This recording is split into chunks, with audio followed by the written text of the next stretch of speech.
From CMS, in some places, it's going to be on the right side of the road. Now, when it gets to some sections, it comes to the middle.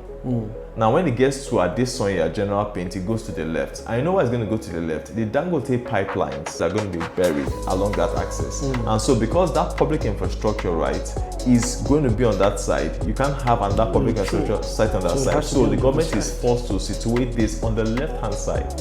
Now, what am I saying all of this? This has implications on property development. By this information, those who are privy to it dispose of their properties sometimes at giveaway prices. And then people are buying thinking that they have good deals. Now, this is another scam in the making because people are taking long leases. Those who know they can't sell are giving out long leases on their property. 15-year leases. Monies have changed hands and they're like, if it eventually happens, well, it wasn't my fault. This is government, blah, blah, blah. But I mean, that will lead to bigger issues for them. People who buy properties and they would say, this developer didn't do right by me, and then there's nothing to fall back on, fail to realize that they actually hold a certain power to demand a refund with X%. If a developer feels uncomfortable with that, then it's a red flag. If it is a concern for the developer, my God, it is a scam in the making. Because what that person is doing is that the person wants to be free from whatever will legally make him responsible towards you for that thing that you claimed or that you claimed that he was going to offer to you. You get my point? Yes. Because under no circumstance should you buy a property in a location and be given a property elsewhere or be offered a property elsewhere for the fact that, oh, we sold out on this particular. It is the height of your responsibility. I dare say so without even trying to call anybody's name or whatever. I don't care what people say. Buying a property is a long-term dream for many Lagosians, but nowadays it's becoming a nightmare. From fake agents to developers and properties that promise all kinds of infrastructures but never deliver.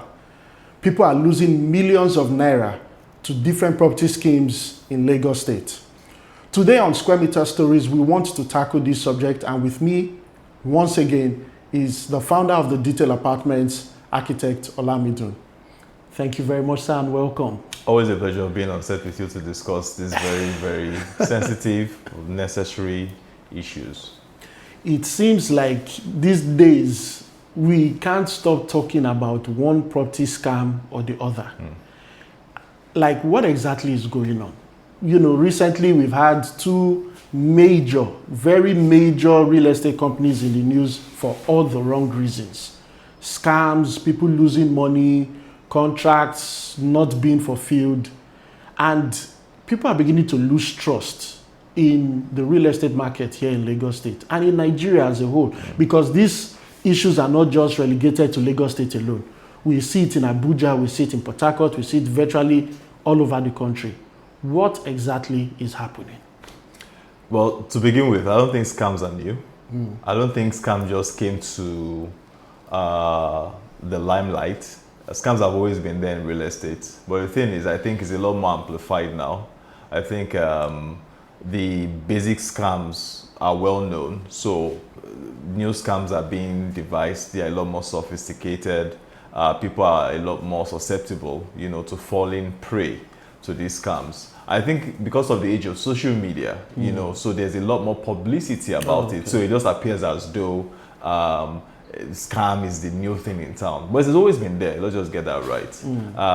Like I said, there's been new tricks, played by unscrupulous developers, and unfortunately, we've had victims losing, their life savings and also their investments. Unfortunately, so we are saying that most of all these scams are not new, but social media is blowing them up. The scams are not new. Some of them, there are nuances to them, such that, people have fallen repeatedly for different kind of scams. And so you see people these days who just, when it comes to Lagos real estate, they don't even want to touch it with a pole, because they have been burnt severally. If it's not one issue on this particular instance, it's another issue on another instance, and so there are other very tricky devices deployed by, like I said again, those who are unscrupulous in robbing people or scamming people of their hard-earned money.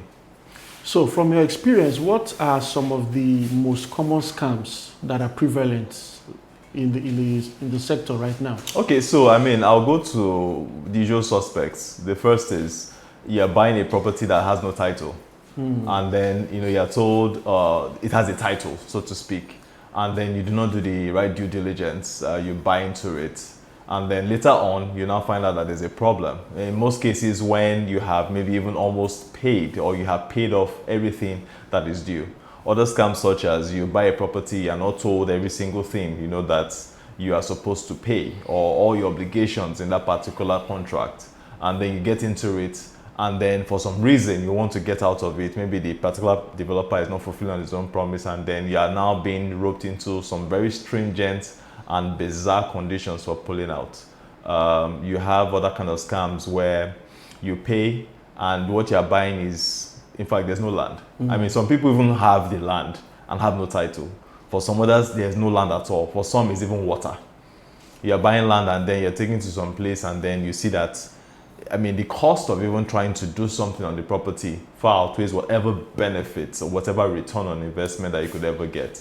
So you have scams such that the land is there, the title is there, everything is very, very valid, but the developer has oversold, and they do that purposely, because getting your money back is going to be difficult. Again, there are other things which you will also dive into, where you see how difficult it is for people to get their money back, and then you are forced into accepting some other property that you didn't originally invest into. Exactly. So they come in different forms. You have other scams where you have a particular property that is presented to you, and at the end of the day, you find out that it's actually somebody else who owns it entirely, and this particular agency or this particular developer that you're dealing with doesn't even exist. You have portfolio companies, briefcase companies set up just to scam people. Then you have the recent ones, buy one and get one free.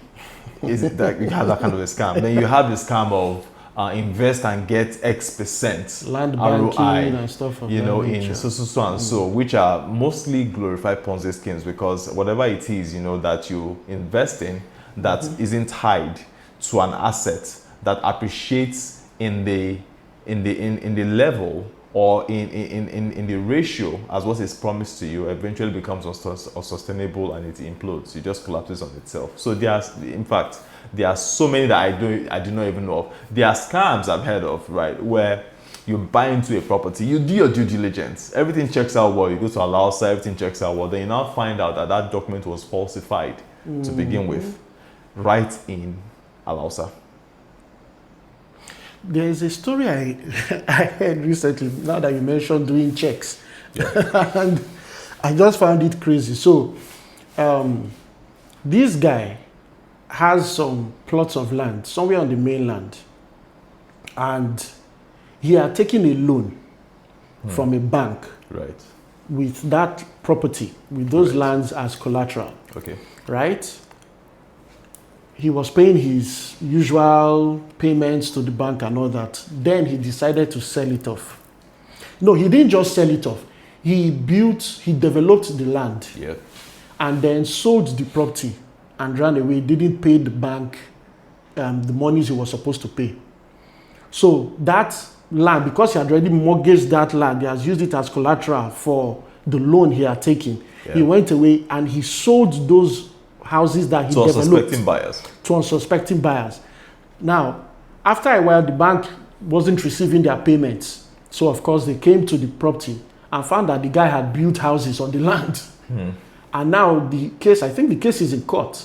Because it's a case of, listen, this belongs to us since the owner couldn't fulfill it. And then the people who bought the houses are also fighting that, no, we bought it legally. How do you, in that kind of situation now, say I want to buy a piece of property, how or where do I check to make sure that that property is not being used to offset a loan? Okay, so first and foremost, caveat emptor, let the buyer beware. All right, and this is not some sort of foolproof advice given to you that, okay, once you hear this, then this is what you must always do. There are always nuances to it. And what I will say, the first thing out of my lips, just get a seasoned property lawyer. That's the first thing. I mean, there are other things that you could do to try to mitigate or unpleasant outcomes such as this. But if you have a property, for example, and there's a property that has already been mortgaged of some sort, what then happens is that, you see, the title itself is the document actually is obtained by the mortgage provider. Okay, so you kind of assign the property to that mortgage provider, and then until the mortgage is paid off is when that property now can now be released to you, or can now be assigned to the rightful owner. Okay, and so when people do due diligence, for example, and there's a lien, and the lien is that thing that is placed on the property, meaning that there is an encumbrance, so to speak. There is a restriction, that's a better word, on the title, and that's because there's a mortgage on that particular thing. And so you want to find out if there's any at all mortgage on it. Okay, and so what the property lawyer would do, will verify his own checks and then check to see, because when the property is assigned to a mortgage provider and the buyer, the person who is interested in property, comes into it, part of due diligence is to inquire if there's any encumbrance on the property itself. You know, because in doing so, after doing your checks at lands, you are, and that's why you see when documents are written and things like that, you lawyers word it in a way that the person who is selling, the vendor, is confirming that there is no encumbrance whatsoever. Yes. You know, because sometimes these things could actually get so hidden, and people package it in a way just to let the other party not know what is going on. So but when there are checks thoroughly done by the professionals, they know how to uncover some of these facts. Again, due diligence is not just trusting what you see on paper. There's street credibility, street information. And so that's why you ask. Some way, somehow, something is uncovered. Okay? And then when you see certain red flags, so to speak, you don't just brush it off and say, no, it really doesn't matter, I know the guy personally, or he's associated with maybe supposed to be a politically exposed person, so nothing could go wrong. The thing about it is that the law always takes its course, and it's no respecter of anybody who maybe, for example, is influential. Yes, by level of influence, you could have certain people, make it appear as though a transaction is legitimate, but the person who feels aggrieved can always, recourse to a court of law to claim back that which he owns. So what I'm just trying to, in essence, is that you don't rely on paperwork itself. You also would check for street information. It could be this gate man saying that, oh, this particular thing, there are some bankers financing this thing, or there's some people who finance this particular thing. And that information, you probe deeper, you ask questions, and then that could help you uncover some of the things. For example, now with this mortgage provider, who has already placed a lien on the title, and then you're not buying something that already has an encumbrance. So they come in different forms, but again, never depend on just what you see, what you hear, or what you're told. Involve professionals and dig deep. And talking about involve professionals, like you mentioned, get a seasoned property lawyer. Because many a times in transactions, people just say, oh, they will have their lawyer, they will have their... And like we've reiterated here in past episodes, not every lawyer is a property lawyer. Exactly. Just because the person is a lawyer doesn't mean that, because I've seen transactions go bad because the lawyer didn't know what he was doing. Let me give a very quick analogy before you continue.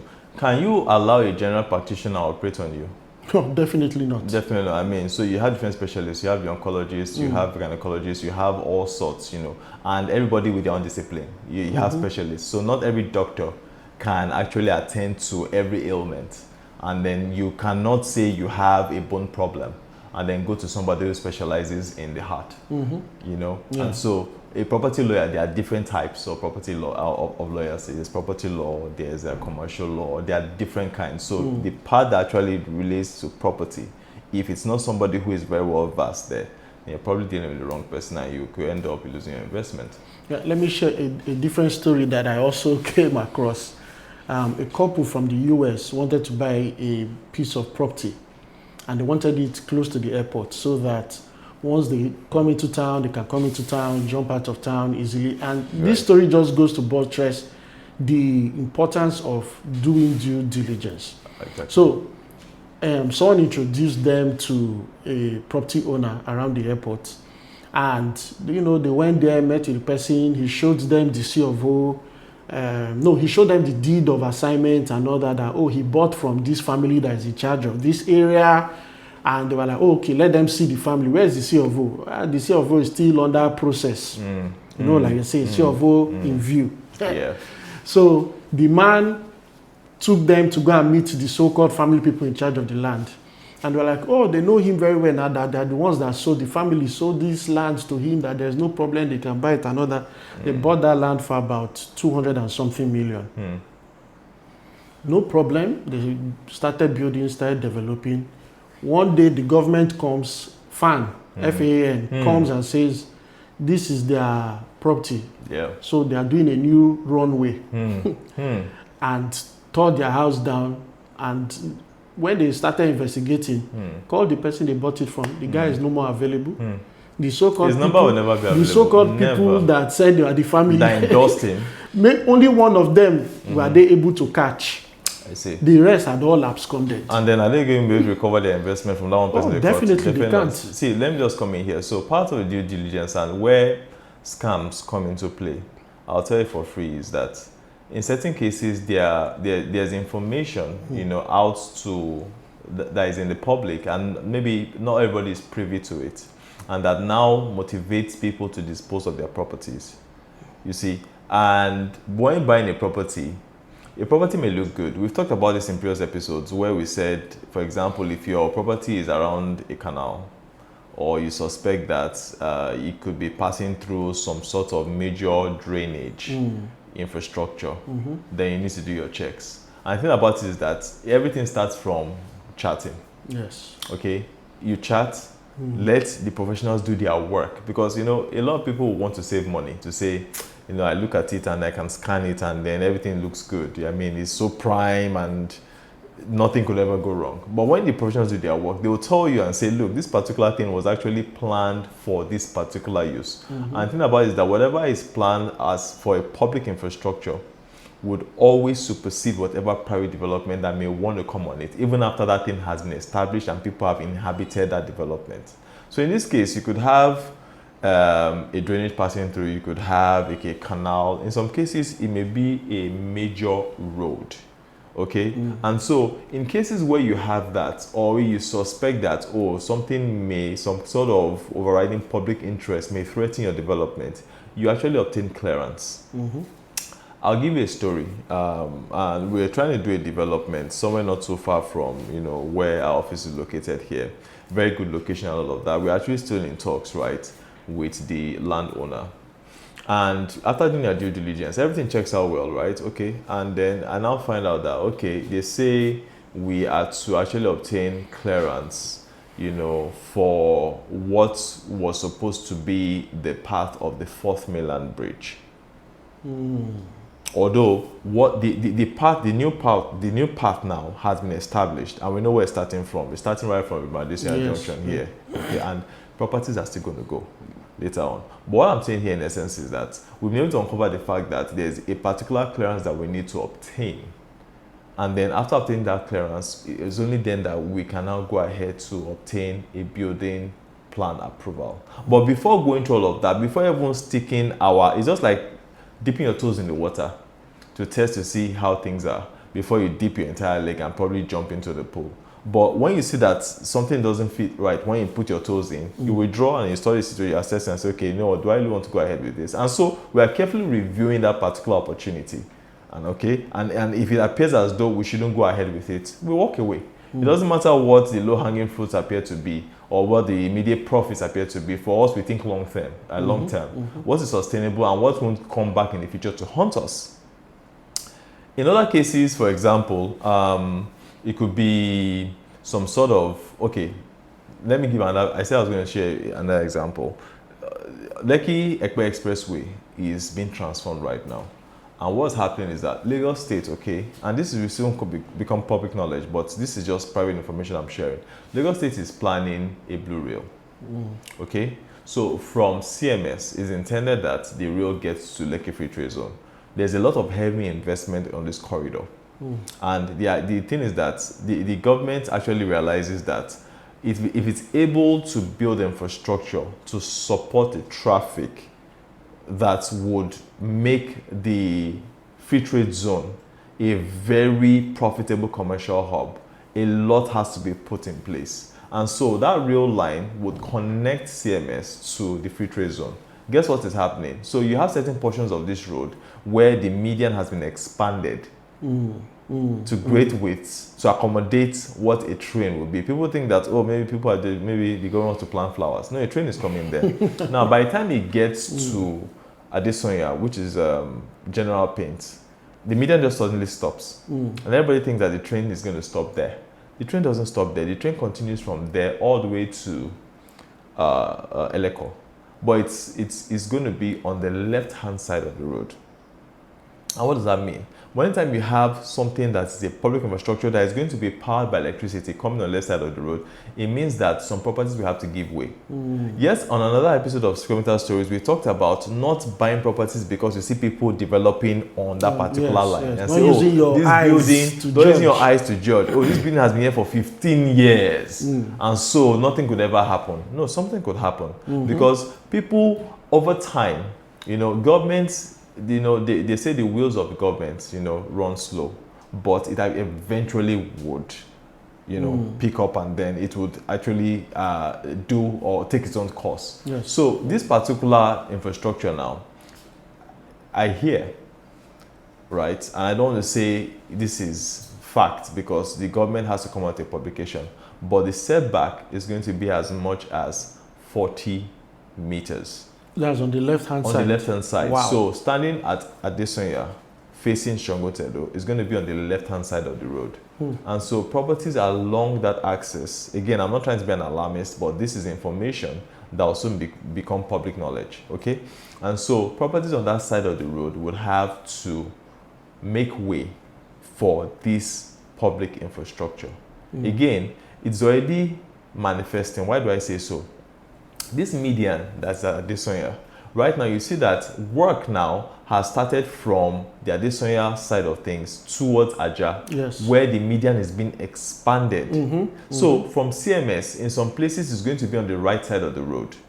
Now when it gets to some sections, it comes to the middle. Now when it gets to Adesanya general paint, it goes to the left. I know why it's going to go to the left. The Dangote pipelines. Okay, you see a lot of pipelines along the road. People are thinking, what's going to happen? Those pipelines are going to be buried along that axis. And so because that public infrastructure, right, is going to be on that side, you can't have another public infrastructure site on that side. So the government is forced to situate this on the left-hand side. Now, what am I saying all of this? This has implications on property development. And then people now are being motivated by this information, those who are privy to it, to dispose of their properties sometimes at giveaway prices. And then people are buying thinking that they have good deals. Now, this is another scam in the making because people who are doing this know this information beforehand. Monies have changed hands and they're like, if it eventually happens, well, it wasn't my fault. This is government, blah, blah, blah. But I mean, that will lead to bigger issues for them. People are taking long leases. Those who know they can't sell are giving out long leases on their property. Long leases. 15-year leases. Yes. So you hear, oh, a 15-year lease is 12 million. Oh, I got a good deal. And then you would jump on that kind of a thing and invest heavily in that. Because when you take a long lease for that good a deal, so to speak, you invest very heavily because okay, you're going to recover your investment over time. What then happens after a year when the government comes and says, okay, you know what, you have to pack your load and go. So all of these things happen in different forms. Again, how to avoid this goes back to hiring the right people, okay? If a charting information is given on a particular property you're interested in, and they say, oh, this plan has been done, this plan has been done, that plan has been done, then you have to respect the information, not be sentimental about it, and avoid issues that really touch. Which also brings us to another issue. We were discussing before we went live. Yep. And I was asking a question. I said, I actually even just saw a story that was sometime late last year. So a particular company had sold site and serviced plots, and people had developed. 4 years after all the sales are done and people have developed. 4 years after, there's still no infrastructure. Roads have not been done within the estate, proper roads, proper drainages have not been done. Right. The lights, every infrastructure and amenity that company promised its subscribers has not been delivered. And I know they even did a protest, they went to the company's headquarters, blah, blah, blah, and all of that. But still, nothing has been done. My question is this. For people who subscribe into, I think this is most common in site and service plots. Okay. Estates that sell site and service. Right. Where they promise so much infrastructure and they don't deliver. Like, go towards Lekki-Epe, there are a lot of estates popping up there. And I know many of them that in the next 3-4 years, they don't have the money to develop the infrastructure. Some of them just do one single road. People can drive in with a beautiful fence in front. Of course, the whole property is not yet fenced around, but the front is fenced, beautiful gatehouse, one road that you drive through, and then they point to you. So this will be here. They show you the layout and all of that. But they do not have the money because I know what it takes. About 2 years ago, we did a BOQ for someone for drainages, road infrastructure, and it was over $1 billion. That was 2 years ago. Only God knows what that will cost right now. And I know a lot of these people do not have the money to develop those infrastructure. Right. So my question will be in two parts. One, if I'm buying into a project, how can I protect myself to be sure that this company will deliver on its promises with regards to infrastructure? That's one. Two, if I've already bought into it, and the company is not living up to its promises as signed in our agreements to provide these infrastructures, what recourse can I take? Okay, so the first is how can I even avoid this in the first place? Okay.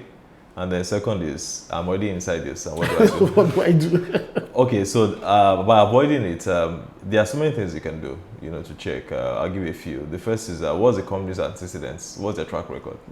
Okay, because somebody who has developed projects successfully is most likely going to be able to do so on his subsequent projects. And so by their fruits, so to speak, you know them. And so if they have developed well, and they have a good reputation for doing so, then it's almost safe to say, okay, you know what, I haven't done all of the checks, then you can go ahead with this. Excuse me. Now, if you go into a project, let's say it's the person's first project. I mean, everybody starts from somewhere, and you cannot discount the good intentions of a developer that appears to be performing well.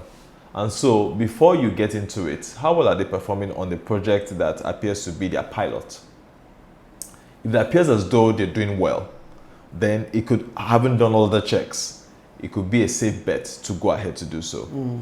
A third is, well, they're just very early into the project and you're not sure yet it appears to be a good opportunity. When you do all the checks and everything checks out, then you could actually phase your payments. Some people sometimes will go into a 24-month plan, sometimes a 36-month plan, not because they don't have the money, but it's how they measure the risk. Okay, you have a few subscribers with us, very early on, they subscribed to a 24-month plan, and we knew they had the capacity. No, we didn't know they had the capacity to pay. Okay, but they're paying what every month, say 2.5 million, 3 million. I mean, according to the payments, so it was tiered in that manner. Okay, they paid the initial deposit and then they paid little. And all of a sudden, boom, they paid a lot. What do you think happened then? It was like, it was the progress, it was the trust that they needed to build with us, or the trust we needed to build with them by how we do what we do. And then they say, okay, you know what? I mean, now that I've kind of like dipped my toes in the water, I put one leg in, I could do a full immersion. Okay, so for some people, it's that manner. So how do you actually how do you calculate risk and how do you go at it? So some people would do, so my advice is, if you're not very, very sure, then you could take that measured step. Okay, let me see how it goes, let me see how it goes. So that if you see it's not going that way, you can actually pull back. If they're not fulfilling their obligations, for example, and you have not really done a full immersion yet, I mean, you're not too far gone. You say, look, you're not fulfilling on your side of the deal here. So I have a right to pause. I have a right to just take a step back, you know. But you have to be sure that you can do so contractually. Okay? That's the next thing. Contractually, because if the developer has not yet, maybe for example, say you gauge the progress and the progress is at 25%, and then you have paid maybe 50%, and you say, oh, because you have done so, I would not pay you any money. If contractually you are required to do so, to pay money, and the person hasn't defaulted yet on how and when he's supposed to deliver the project to you, then you need to be careful, otherwise you may incur penalties. Okay? So that's one side of it. Now there are other things that you could do. Now let's now go to if you are already inside it, like you are in the matter don't cast. The matter don't cast well. What you do is, I mean, in some cases, I'll start with, let's just bite the bullet. In some cases, you just have to walk away. Okay, I'll start from the very hard part. The very hard part. In some cases, you walk away. And that is that. You cut your losses, but you get some money back. And you press for your payments. Okay? In some cases, I mean, when you go into a particular contract, and the contract says, if you request for your refund, 40% will be deducted. You probably shouldn't even go into that contract in the first place, because that's a rip-off. Okay, you know why? Because, and you know, when people come to us, I tell them, look, we try not to make this penalty. We just do it enough to deter you from pulling out suddenly. Okay? But we are not sharks, and we'll never charge 40%, 30%, 20%. That is just obscure, I mean, absurd. Why would you do such a thing, right? So you ensure that you do your checks. What if life happens and I have to pull out of the investment? Or what if I'm not satisfied? What then happens? If you are in a contract that says they will pull out 40%, they have used your money to trade. That's the first thing. Your money has, the value of the property has appreciated. Your money has depreciated, you know, by way of what? Inflation. Yeah. And then yet you are still being charged for getting your money out. Wow. So, you know, it doesn't work that way. But if you have already contractually agreed to that, still walk away from it and press for your own payments. In some other cases, you may have to actually renegotiate. And developers sometimes will be willing to renegotiate, say, you know what, I would extend it by this timeline, and then you still get your own property. Okay? In some other cases, you may have to accept some other property that may be offered, or for some other deal that may be offered to you. In some cases, some people are honorable enough to give certain incentives, you know, to compensate the lag in delivering what is due to you.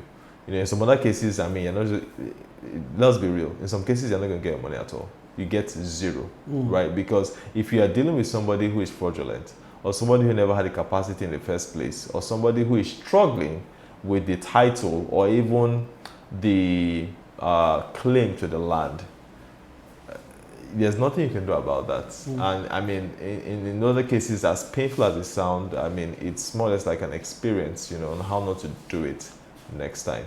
So in some cases, you could actually get some money back. In some cases, you could actually restructure the deal, get your property at a later time. Some cases, you just lose that completely, unfortunately. Now, same question, but a different scenario, because these are scenarios, things I've seen. Right. Where people are buying into an estate, into a project, and some maybe poor planning or greed or whatever.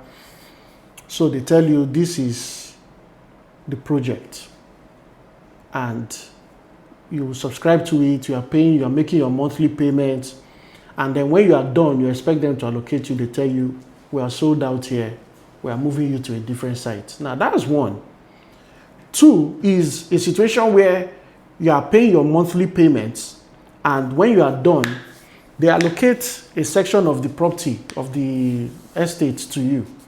But as per their survey, they do not have a right over that part allocated to you. Like we saw during the first wave of demolitions, there was a particular estate where the government went to, it was close to a canal, and they measured the houses and just cut it down like this part was not supposed to be yours. This is part of the canal, and they cut it off. In that case, what the developer had done was that this is your land. This is where you ought to have developed. And then they shifted a little bit out of it. And then the government came and said, no, you are not supposed to be in this part. And they cut it down. So for a subscriber now, in these two scenarios, how do you, because it still comes down to, how do you get a developer that you trust, that won't tell you you are buying this project, and then when you pay, they tell you, oh, we are actually sold out. We will now move you to a different location that you might not like, or they push you outside of where they actually have legal authority over. And then tomorrow the government is coming to tear down your property because you are not supposed to be there. How do you ensure that this project I'm buying into, this developer does not do me dirty like this? You have just successfully described a scam. Exactly. I mean, because it is very unbecoming to sell something to somebody under a ruse, where the intent is not to give the person what you advertised. I think it's very bad service, okay? Without even trying to call anybody's name or whatever. If you buy a property and you are not allocated, you see, and the thing about it is, look, people who buy properties fail to realize that they actually hold a certain power. People who buy properties and they would say, this developer didn't do right by me, and then there's nothing to fall back on. You more or less accepted the deed or the contract of sale without input from your own lawyer. And I'll say, for example, how you can just hedge against this is, you're buying a property and you say, okay, can I see your contract of sale? The contract of sale says this, that. You say, okay, you know what, I want to add a particular clause. If I do not get this particular unit in this particular estate, and I would demand a refund with X%. If a developer feels uncomfortable with that, then it's a red flag. It is a red flag. You get my point? Yes. Because under no circumstance should you buy a property in a location and be given a property elsewhere or be offered a property elsewhere for the fact that, oh, we sold out on this particular. It is the height of irresponsibility. I don't care what people say. And I dare say so, because if I buy this particular pod or somebody offers it and I say, I need it, and I pay for it, and it is shipped to me, and something else is shipped, and they say, oh, we're actually out of stock, so we are giving you something else. Would you accept it? No. Would you accept it? No. Okay, so, and you would do so, and you will not accept it because this is what was advertised, this is what I said I wanted, I paid for this particular thing, and the person must refund you. And you have a right to take it up legally against the person and claim damages for that particular thing. Why can't it be so with properties? And that's because people just accept hook, line, and sinker what is offered to them.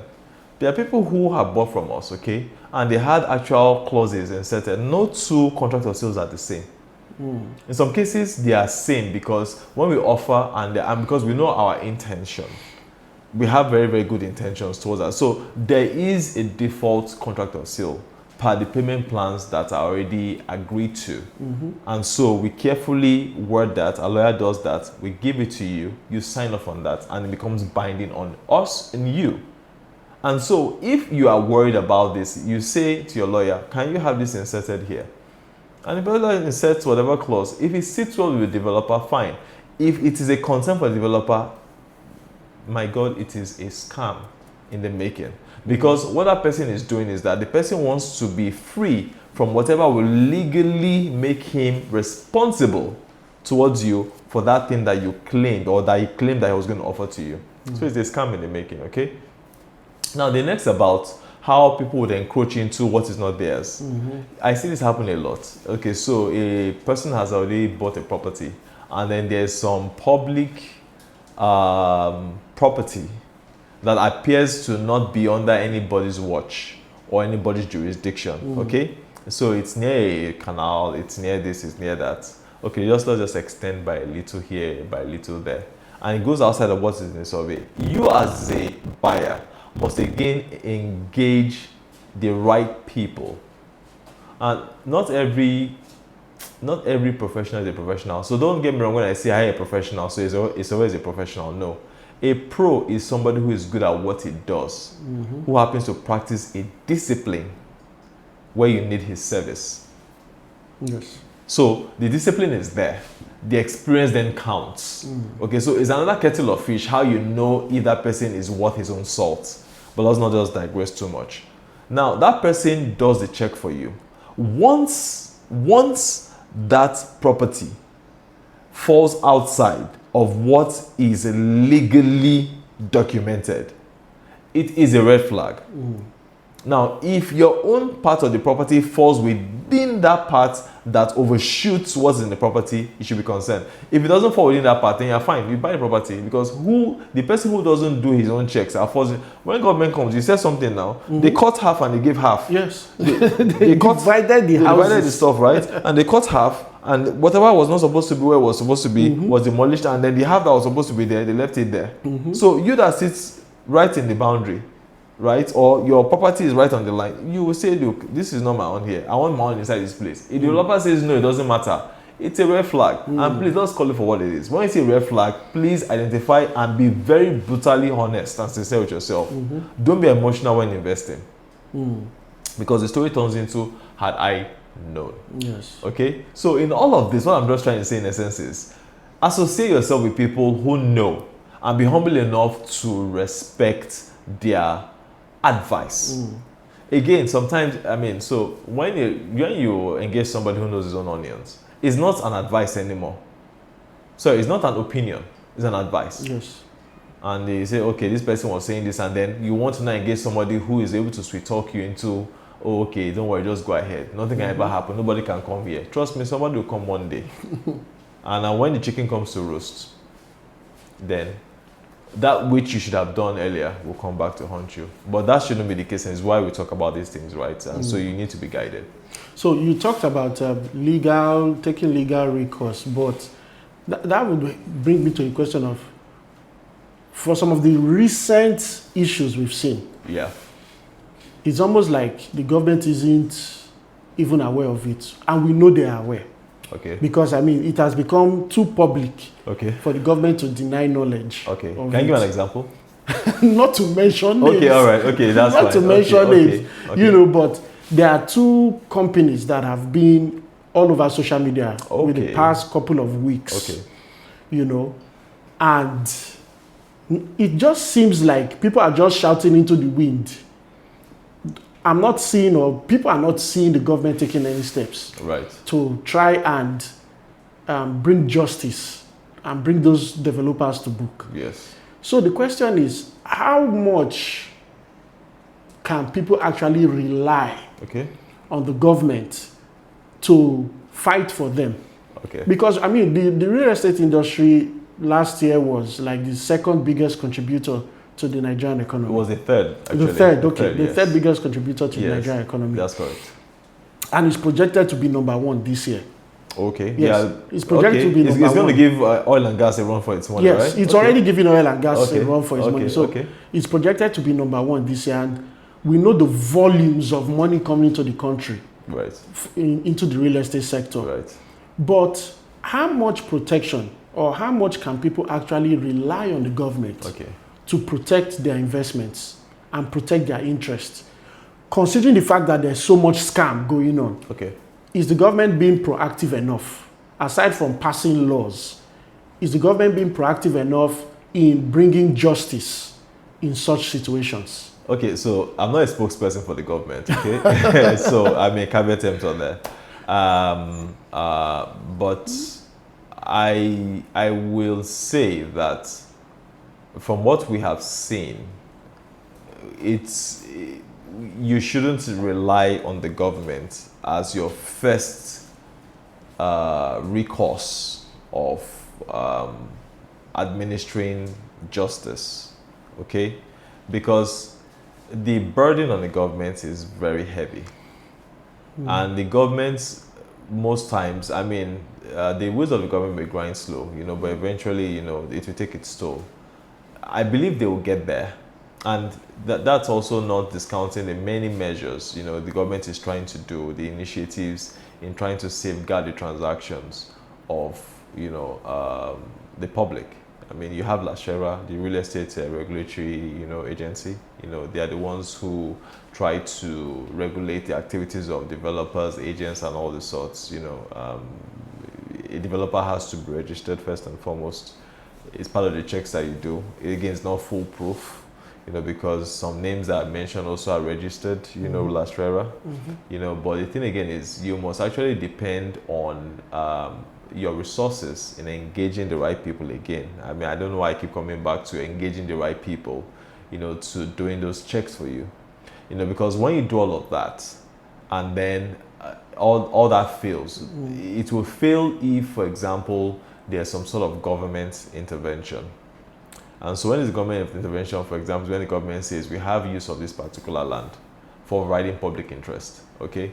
And you have done all your checks, you have your documentation. The document will call for your documents, okay? And if everything checks out well, you're compensated for it. That's in the extreme case scenario, okay? But you can't depend on the government as a first recourse, towards addressing what you should have done diligently in the first place. Okay, so there's a lot of burden on the government, and for the many things, the cases, that in recent times, has been on social media.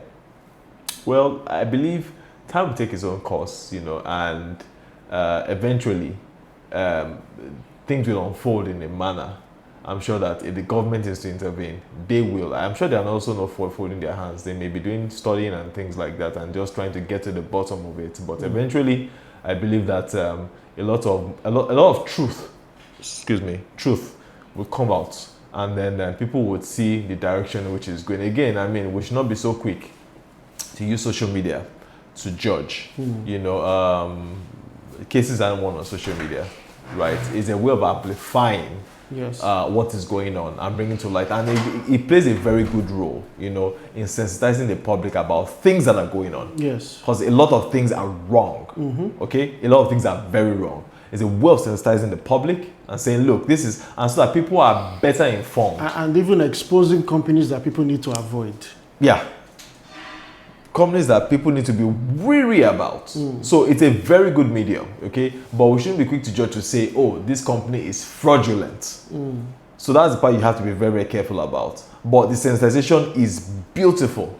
Again, like I said, the government has a role to play, but eventually they'll get there. But you also have a role to play in ensuring that you invest smartly and safely. So, that was the first thing, is protect yourself. Yes.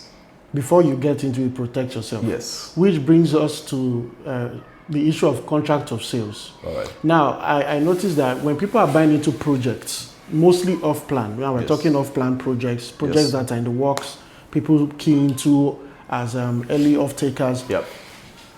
Many a times they do not request to see the contract of sales before they even make any payments. Yeah. We were discussing about a particular contract of sale that someone called you up and said, take a look at this for me. And we looked at it and we were like, hey, this is problem. This is problem. These people don't have this property. Yeah. They are just selling you air. How important is it for subscribers to say, let me see your contract of sale? And I don't believe it's a document company should. I think the issue is that people don't know they should ask. So they might ask you for, you say the property has a C of O, a consent. They might ask you for the consent, ask you. I was even very happy with a particular subscriber of ours that said, let me see the JV agreement to be sure. I was like, this is splendid. But most people don't know to ask. Is there a JV? Is there a JV? Is the C of O in the company's name or in someone else's name? If it's in someone else's name, I need to see an agreement between your company and that person. And then I need to see what your contract of sale is like. Let me know if the terms are favorable to me before I jump into this. How important is it, especially for Nigerians in diaspora? How important is it to ask for these documents before you get involved in any project? It's important. It's extremely important. Then again, it's not just important to ask, but it's also important that the company you're trying to deal with avails you as much information to help you make that decision. Okay? And you know, when you ask for information, oh, I need a contract of sale, I need this, I need that. The thing again is that, what do you do with it? Because I've come across people who ask for it for the sake of, I just want to see it. And then when you ask for it and it's given to you, case in point now, this particular person who got a contract of sale, and he was going to pay for the property. He sent it to me and I said, please don't pay, please don't pay for it. I mean, like, don't pay for it. And it's not because I have a property too that you could also buy, but please don't pay for this particular thing. Why? Because look at this, look at this, look at this. I mean, the contract of sale was shouting at me that problem day, problem day. And for me as a technical person, you know, I'm no lawyer, but of course I've been around so long, you know, as to actually decipher what it means when you put something on paper. And so for me, it was screaming at me that there's a problem in about 4 to 5 months. That's what I was I mean, so to a layman, he's saying the contractor this and that, or the vendor this and that, if this and that, he's saying technical language. What I'm saying is that 4 to 5 months, there'll be a problem. 4 to 5 months, and I was so concerned for this person. But he just said, oh, I'm giving a contract of sale. So for the fact that it's a contract of sale, then it means that that is a check. So it's like you have a checklist. Okay, contract of sale check, C of O check, and floor plan check. No, it doesn't work that way. It doesn't work that way. It is contract of sale. Okay, let's run it by a pro. And the pro in this case is a property lawyer who can advise you and say, okay, this here, this concern. And then when he flags those concerns, it is on the developer to say, this is the reason why this is so. These are reasons for this. Fine, there may be some actual suggestions that, okay, no, I want to order it this way. And in many cases, the developer should be willing to accommodate some of them. It is give take. Yes. It's not, I'm trying to conquer it's you. Not cast in stone. It is, I shan't agree. No, that is not it. It is, okay, this is I yield here, you yield there. And then we come to an agreement. Fun fact, there's a particular subscriber of ours. I mean, if he sees this, he will laugh. Oh my goodness. This guy's middle name is Due Diligence. He was always asking for this. And you know, the thing about it is that I was asking for this, I was sending him. Asking for that, sending him. So I realized that you have all these things. I said, but you're asking for it now. And then he wasn't just asking for it, he was consulting with people, consulting here, consulting there. And the funny thing is that a point in time he came, sent me a screenshot of a conversation he had with someone and said, help me check this. He said, if Zolam doing, go ahead now. He said, that guy is a solid guy. I mean, I was very proud, but at the same time, I was humbled by how someone who I do not relate with spoke so highly of the business of the brand. This person who is not a subscriber shared this with me and said, see what I said, take your flowers. And you know what? That wasn't enough. He said, after 2, he said, I need this other thing. And I didn't take offense because I said, look, here you go. Eventually, he said, look, there's no other thing to check. I'm making payments. And he made his payments. And of course, he's enjoying the updates that we give to him. So what I'm just saying in essence is that the readiness or the willingness of the developer to share information with you is an indication that all is clean. Yes. You get my point? So the contract of sale is that document, and it's one of many documents that actually should give you comfort that, you know what, I'm actually going into this transaction where I won't be beaten hard at the end of the day. So it is something that should guide, and it's something that, if not given to you, should form a huge cause for concern, so that you are guided and then you actually make the right decision. Sometimes the right decision is to walk away. So, to wrap it up, checklist, title documents. In fact, start from taking a chart the property. Chart the property. Yes. Chart the property, title documents. All of these, get professionals involved, especially a property lawyer, a seasoned surveyor. Get the contract of sale. run it by your property lawyer, do all these checks and make sure that things are in place. Final question. What, let me put it this way, what industry practices do you think can be worked on to reduce these cases of fraud? Good question. I'll say, I think sensitization actually comes top of my list. You know, by the right agencies, by the agencies involved, they have to sensitize people, you know. In many cases, subscribers will see certain things on buildings, okay? Contraventions, for example. You're a subscriber, you see a big X, and then you say, what is this? And the developer says, don't worry, Joe, it's their usual wahala. And that actually says something and should be interpreted in a certain way by the subscriber, by the interested party. And that should say, okay, now this particular thing, what exactly is the issue?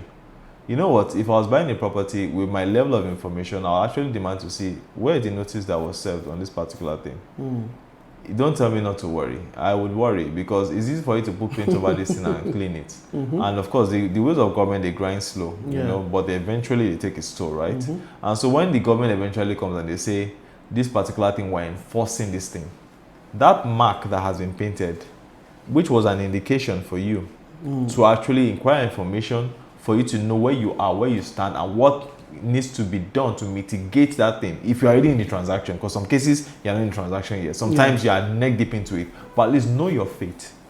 So I think sensitization on the part of agencies needs to be amplified. Not saying they're not expending effort, they are, but you know, whatever it is that you do can still be improved. So I think sensitization is very, very key.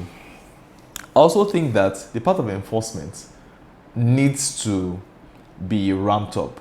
You know, enforcement is very weak, and you have developments, a lot of eyes. I mean, there are a lot of things that people turn a blind eye to in the government, and that's because, you know, in some cases, I mean, there are those in the government that really do not mean well. You know, they will collect money from you today, sweep things under the carpet, and later on things eventually will come, because when there's a new system, there are new people.